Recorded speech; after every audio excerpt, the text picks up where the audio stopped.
Please welcome SendGrid CEO Samir Dakalia and Bessemer Venture Partners Vice President Anna Khan. Okay.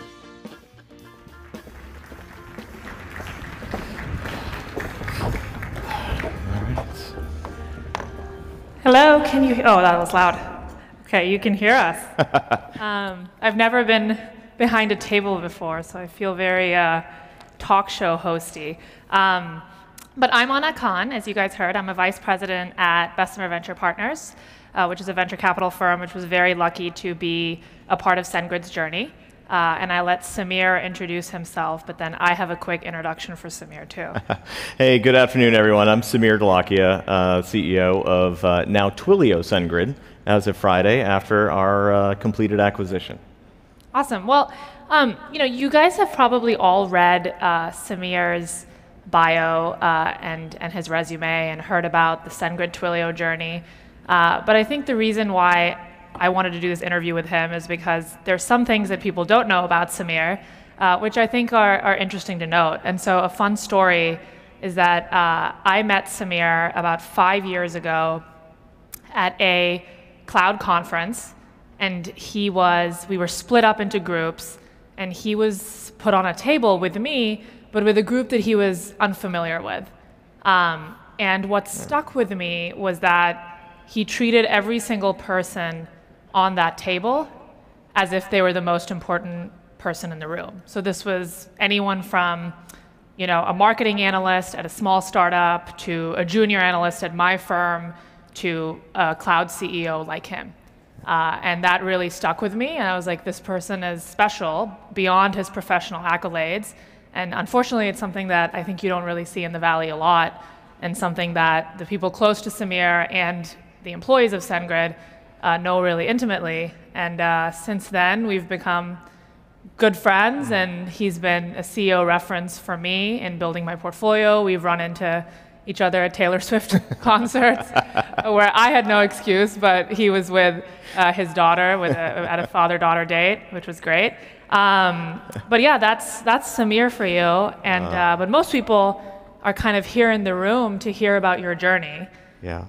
And I think it's a really special one because in 4 years, a lot of people can't say this, but you came into a company, you grew it to 100 million ARR plus, you took it public, and then it was acquired for 2.9 billion. So that's all great, but I'm gonna start with a tougher question, which is, you were brought in 4 years ago to SendGrid, and you weren't the founder. And actually, in the Valley, people are very biased against that. So you were sort of brought in as a, let's say, turnaround CEO. Yeah. How did that feel, and how did you start that? And thank you for that kind story. I think others in the room all of us are well informed to remember that those who are closest to the work and the customers actually are the ones who often have the greatest insights. And so treating everyone at the table with equal respect that you can learn from all those around you, regardless of level, is always a good thing. And I appreciate the all the things that that have transpired over the last 4 years. It's definitely, we have a saying at SendGrid, it's we, not I. And I didn't do all those things. We, collectively as a company, were fortunate in doing all those things. And boy, was it a heck of a team effort. It was a lot of fun.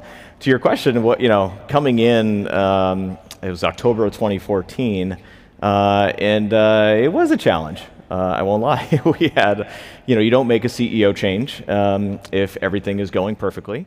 And all CEO changes are tough, and ours was no different than that. We had the principal challenge that surfaced, I would say, at the time was the growth rate of the business was decelerating at a fairly rapid clip. We were the company had enjoyed great success from day one, from the early days. Our founders, we had 3 amazing founders, Tim, Isaac, and Jose, who had this great idea to solve this, what turned out to be a ubiquitous problem that every developer building an app had. But the growth rate was slowing. We were about probably 30 million of trailing revenue at the time that I joined, and the growth rate had decelerated from the tripling to the doubling to the 75 to the 50 to and we were at I think around 40 around the time that I joined, and we were going to be at 30 within a quarter or two, and then we didn't know if that was going to continue to go into the 20s or below, or what was that going to look like. So we had our work cut out for us, but clearly I would say one of the things that was I had a number of things to my great advantage. One was, while the CEO transition was hard, the founder to CEO transition was not. So I had the incredible support of all three founders.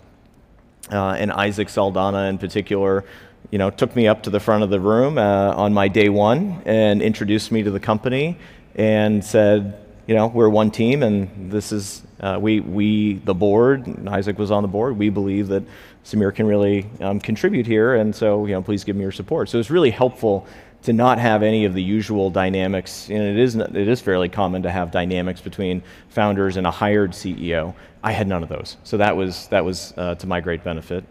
And then we also had just great raw ingredients. The business, while it had decelerated, it was still an extraordinary service. It was still a ubiquitous market.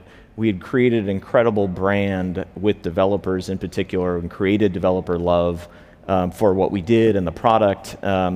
We had a great, easy-to-use pricing model, and so we had a lot of things that were going for us in terms of raw ingredients. And I'll tell you, again, to dissuade anyone from believing any of the hero stuff. The last company that I sold, the last CEO job that I had, I sold for literally 2 orders of magnitude less than this last one, and I'll tell you that I'm no smarter, I'm probably dumber now than I was then. It is predicated on what you have to work with. What are the raw materials, what market are you in, and what can you do with it? And you think you knew about those raw materials taking the gig?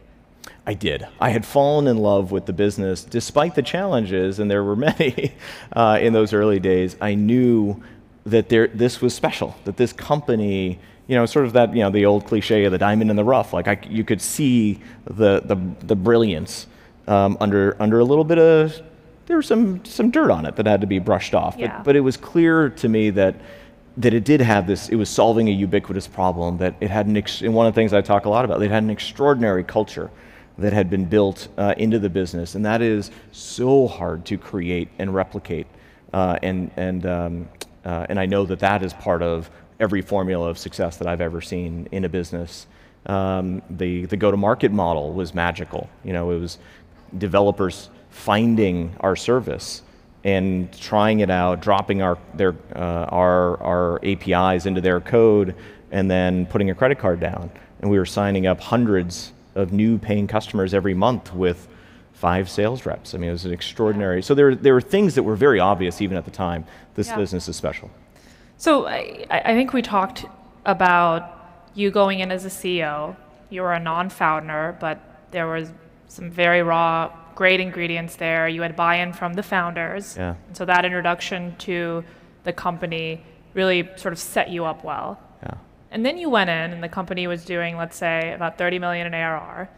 And Samir likes to talk about this SendGrid smile that I want him to explain to you. Yeah. But there were a few things there that made it happen. And so a lot of the CEOs in the room, I think, would love to hear about that. And I think you touched on some of those. So the culture was a big part of it, the fact that you had this great go-to-market, but also, you and I have talked about this, there was something special about the market where some of the education had been done before, and there was an adjacent market. So maybe share a little bit of those learnings with the group. Yeah, I mean, I think one of the things that I remember vividly from that the first month on the job, and I would basically go around on the listening tour, as many new leaders do, and talk with people that are closest to the business and the customers, and you'd ask them what can we absolutely not stop doing? Like, what is part of the magic of this place, and what are we screwing up that you would say, please, Samir, help us go fix this tomorrow?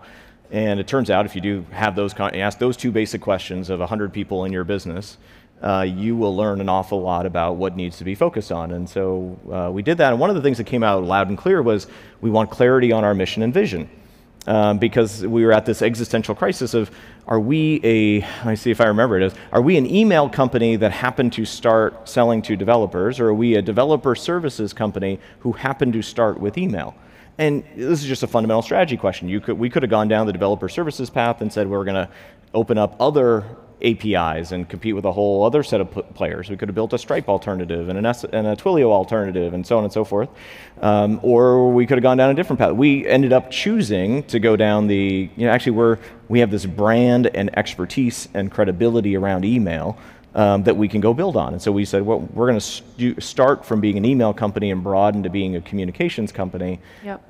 That's multi-channel, and we could then, we had the great fortune of having an adjacent market that allowed us to go after a second product market, which was email marketing, as opposed to the transactional email that our business was built on, where the developers plug in our API and we send you an Uber receipt or an Airbnb confirmation of a stay or a Hertz reservation notice, so on and so forth. The promotional newsletter that you may get in your inbox, those types of things. And there's this huge adjacent market that leveraged all the things that SendGrid got very good at over the preceding 5 years, over its first 5 years. We needed to have one of the world's largest sending infrastructures. You needed to understand, how do we keep the bad actors out and use machine learning to prevent spammers and phishers from taking advantage of our system. You needed to have relationships with inbox service providers like Gmail and Yahoo. We had all that stuff. So to build the application on top of our infrastructure and enter a whole new market was actually, the barrier to do that for us as a company was actually quite low, and we were able to do that. And this year, we'll probably do as much in revenue this year in 2019 with that second product as all of SendGrid was doing at the time that I joined.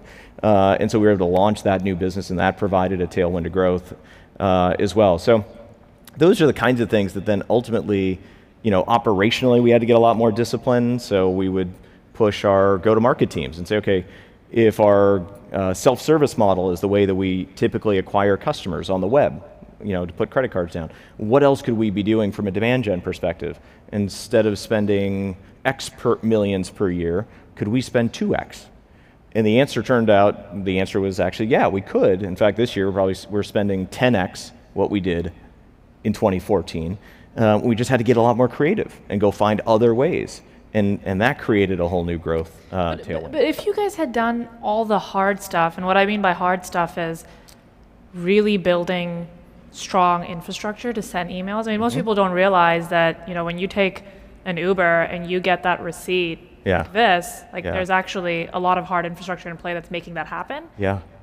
How did you make people realize that that's really special, we should talk about that more, and then we can scale that more? Because it existed, or do you think you made it more powerful as the CEO, as the leader? No, I think, we had an extraordinary business where the infrastructure was supporting a high growth rate as it was.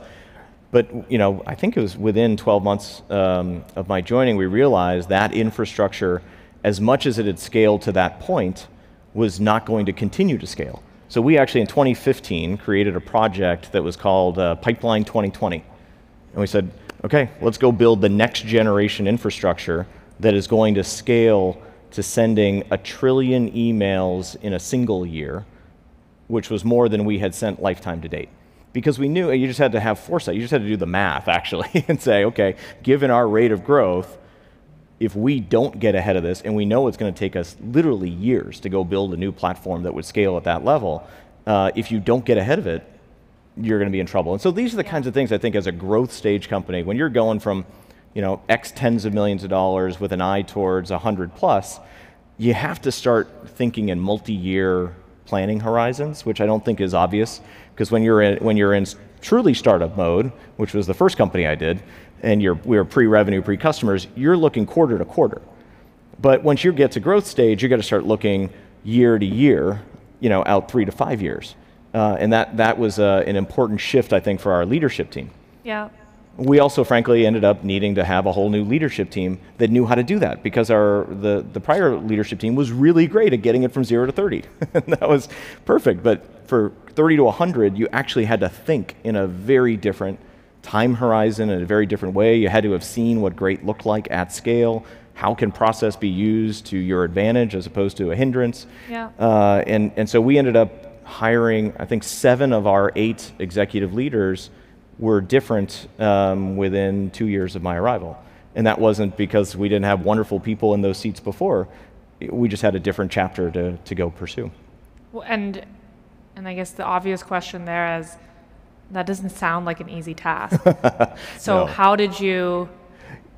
Was it stressful? How did the company respond to that? Yeah. How did you take away from the business and actually spend time recruiting?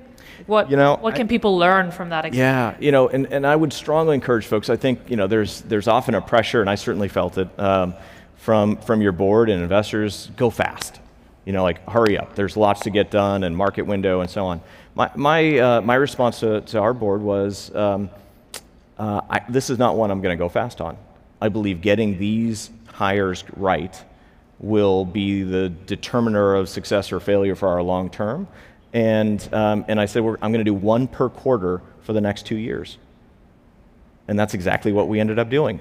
There's one point in time where I got impatient and I tried to do 2 in a single quarter, and I almost killed myself. Because to actually do that kind of a search well for one of your executive leaders who you expect to then come in and help transform that function, to go find the best in the market, not just in caliber and talent, but in culture fit with your team, boy, that takes a lot of time. You gotta kiss a lot of frogs. There's a lot. I mean, that just takes a lot of breakfast, lunch, dinners, coffees. That executive search process is involved. And if you get that wrong, boy, I tell you, you pay the price for those. When you get those wrong, you lose years of your company's life. And so we took it slow and we got the right people. And the reason, and it was super stressful and painful because you're trying to run the day-to-day while you're trying to go and hire a critical person, and you're having to say goodbye to somebody who's been really important to the building of the place to get you here. Yep. And I really think, this is where our culture has been so important to us. We would just, we have our 4 H's were the sort of the moniker for the SendGrid culture: happy, hungry, humble, and honest. And we would use all 4 of those in the conversation with our leaders and say, we have to have an honest conversation about what needs to happen for the company's best interest for the next chapter.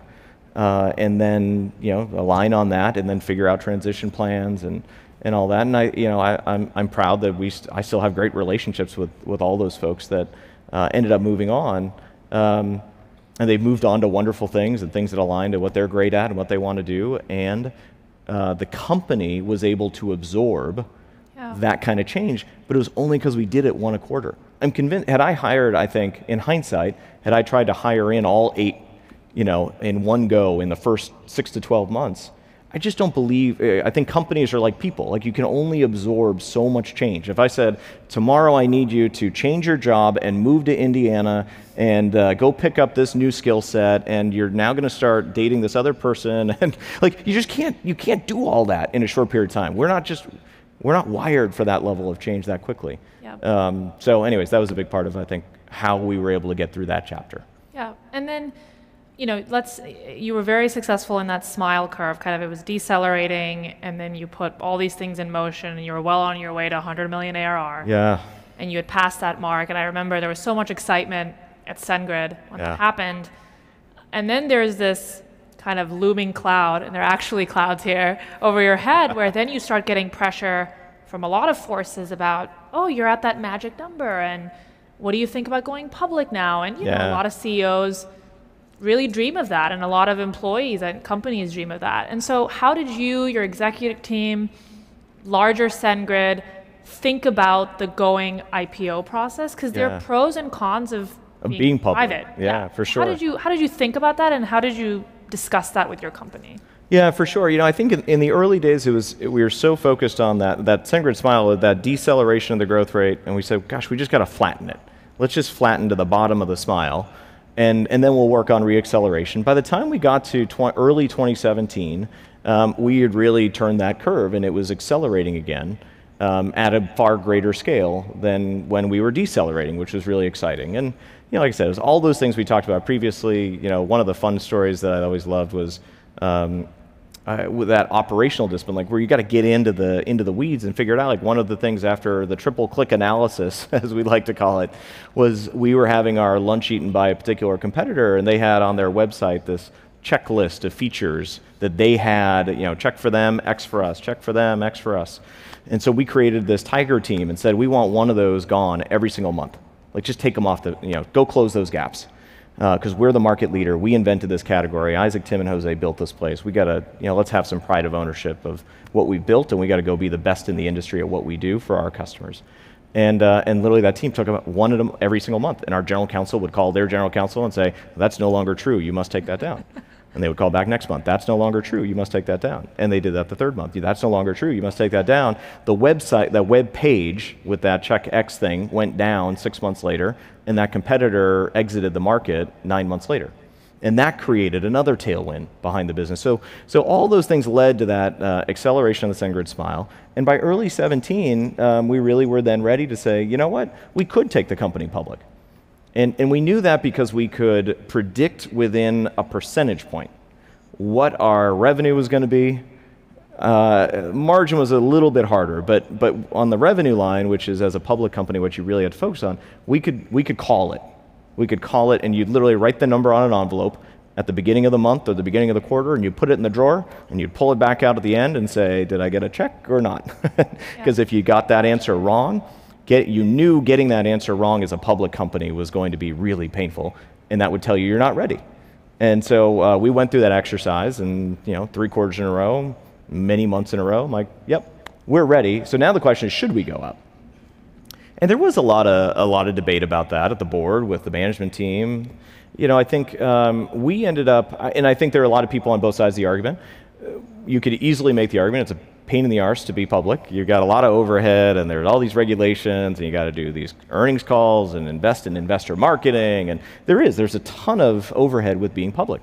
I am on the side of the argument, I think Bill Gurley makes the same argument, that being public instills a discipline and a rigor that you have to have if you expect to withstand the scrutiny of the public eye. You just can't do that if you are not buttoned up.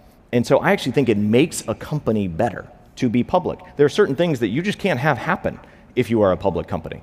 I mean, anyway, I won't get into other companies, but there are other companies that have challenges that would not have happened. They couldn't have happened had they been public.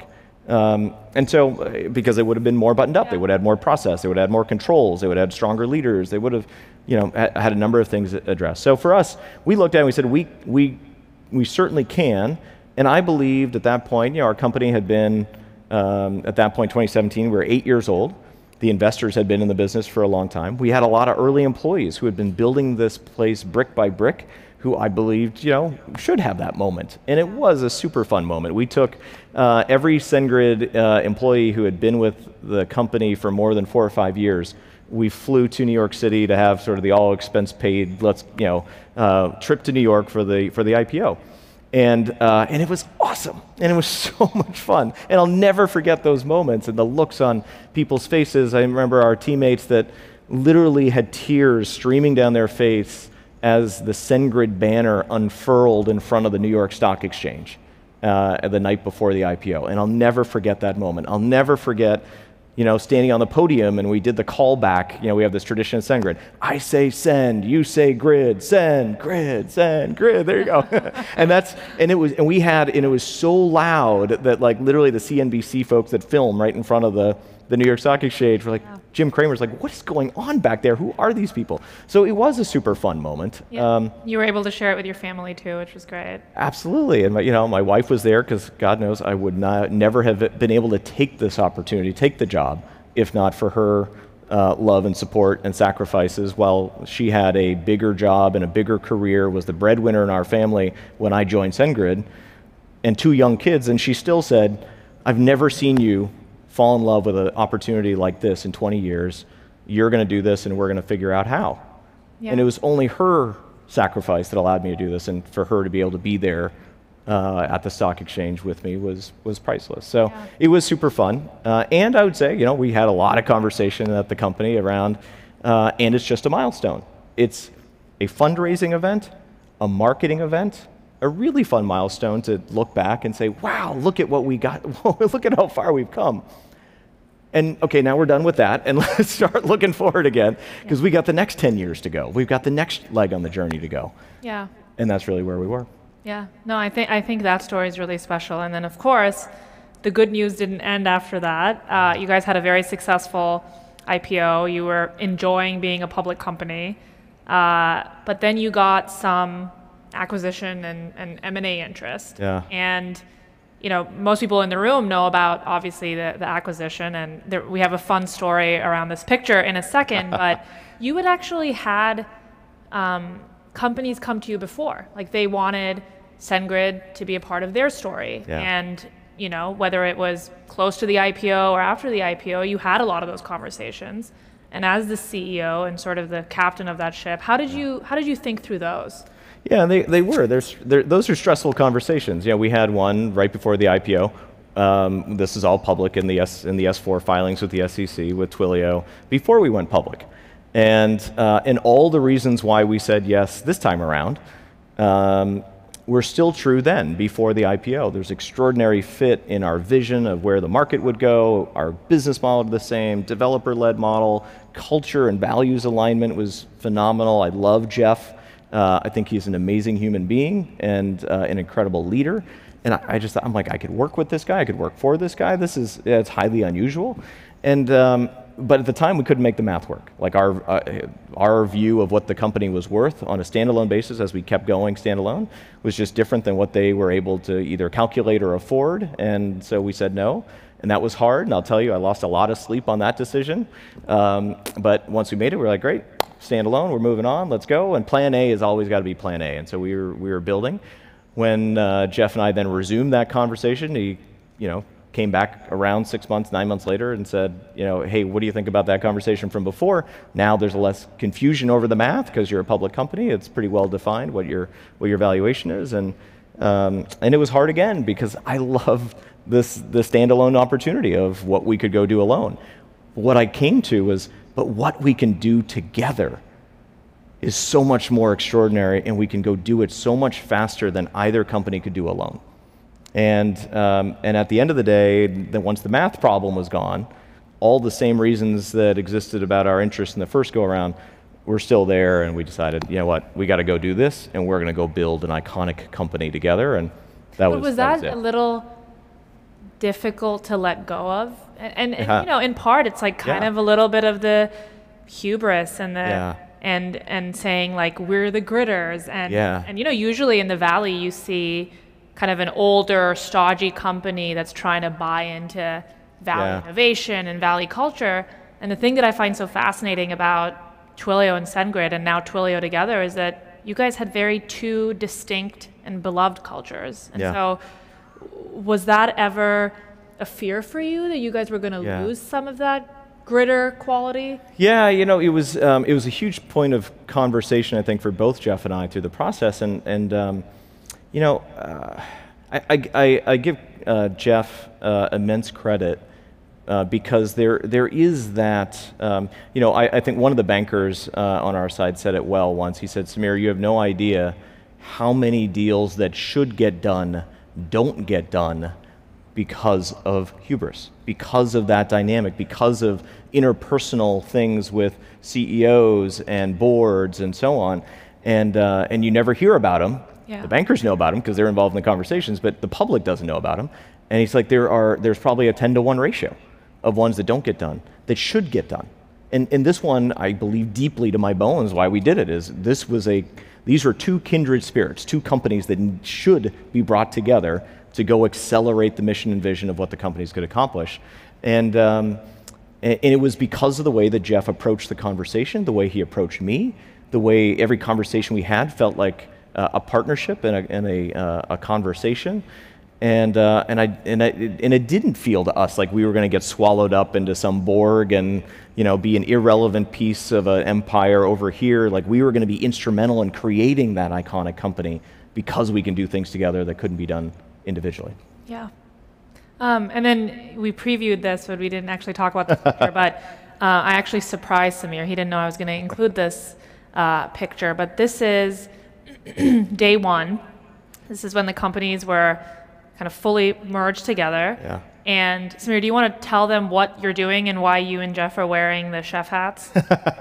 We had a great day one, and again, this just speaks to the alignment and the power of the cultures. I think everyone involved in both companies are like, you know what? How our teammates feel about this is going to matter a ton to the success of this integration and this acquisition. And so, you know, the Twilio team just did an amazing job. They literally flew out 50 people to our offices in Denver and in Irvine. They stood at the elevator banks, literally rolled out a red carpet in San Francisco office, you know, had music and pom-poms and high fives and cheering on people like, this is day one. We're so excited. We are welcoming the team SendGrid in with open arms, and it was an amazing energy to the combination. And it didn't feel like big company buying little company, we will now board you. It felt the opposite. It felt like coming into a family that is like, hey, come on in. We're going to give you a big backslap and hug. And so Jeff and I decided as part of this,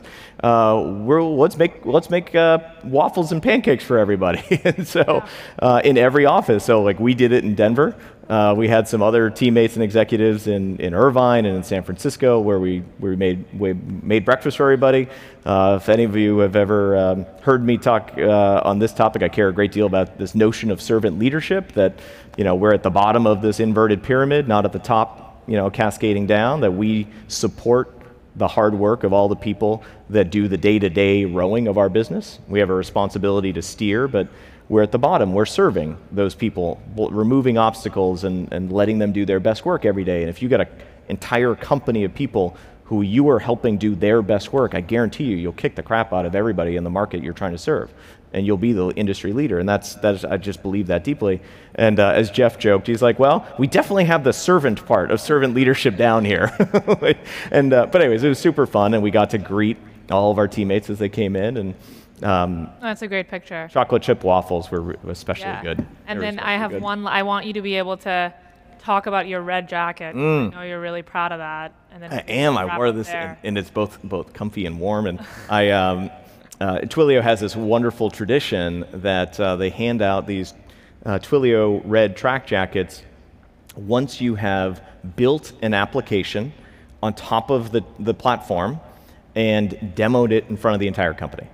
And so I had, and I'm a non-technical CEO, so I'm not a developer, but I got to work hand in hand with one of the amazing DevRel guys on the Twilio team, Greg Baggis, and he helped me through building an app. And so I got to learn how to write this app in Python, and I did a whole blog post about it. Was it harder than you thought? It was actually easier than I thought. It was easier than I thought because there's so many amazing tools out there now. I loved like our own documentation across Twilio and SendGrid. I built an app that actually you texted in your email address to a particular Twilio number that we had set up. It would send you an automated response via text, and then it would parse the email address you had sent in the text, and then send you a longer email that I had written about my excitement of our day one, and it included this like goofy GIF image of like bobbleheads of Samir and Jeff fist bumping. It was just super fun. It was goofy, but I got to learn, this is how you build the app and how you use our own platform. And I got to say, the platform, the doc's great. There are helper libraries. I mean, it was actually a lot easier than I thought. But it was an amazing moment, and I say to everybody, I'd encourage everybody to go learn how to code something because it's fun, and there's a childlike joy that comes from writing something, hitting the button, and then having it work. It's just like this magical moment of like, holy cow, what I did just worked. It's super fun. So anyways, it was And then great. I've been really nice to you and asked you easy questions. So one last hard question is that it's, knock on wood, been an amazing run for both companies. Indeed. And we're really proud to be part of this journey with you. But what do you think about now? What are you worried about? Yeah. The 4 years have been, I wouldn't say easy at all, but you've done really well. So what's the next chapter? Well, I'd say a couple things that leap to mind on the challenges ahead. I think one, we had an amazing day one. Day one is day one. We got to make sure that we continue to execute and create an environment where all of our teammates continue to be fired up to be part of this new combined company, because it is different than being part of just SendGrid.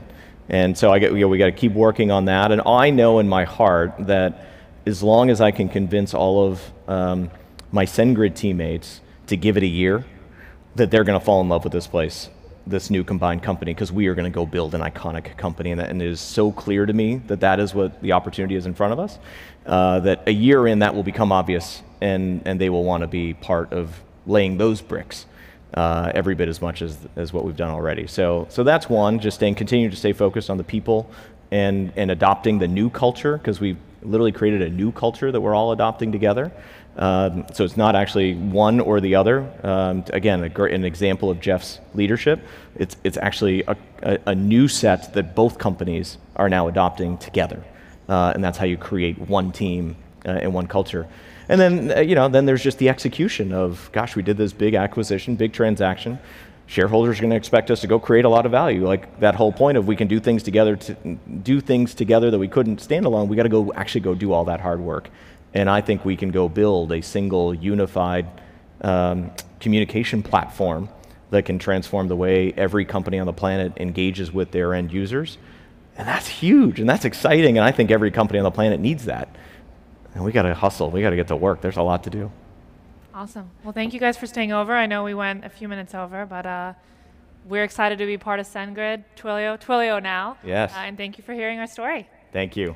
Thanks, Anna.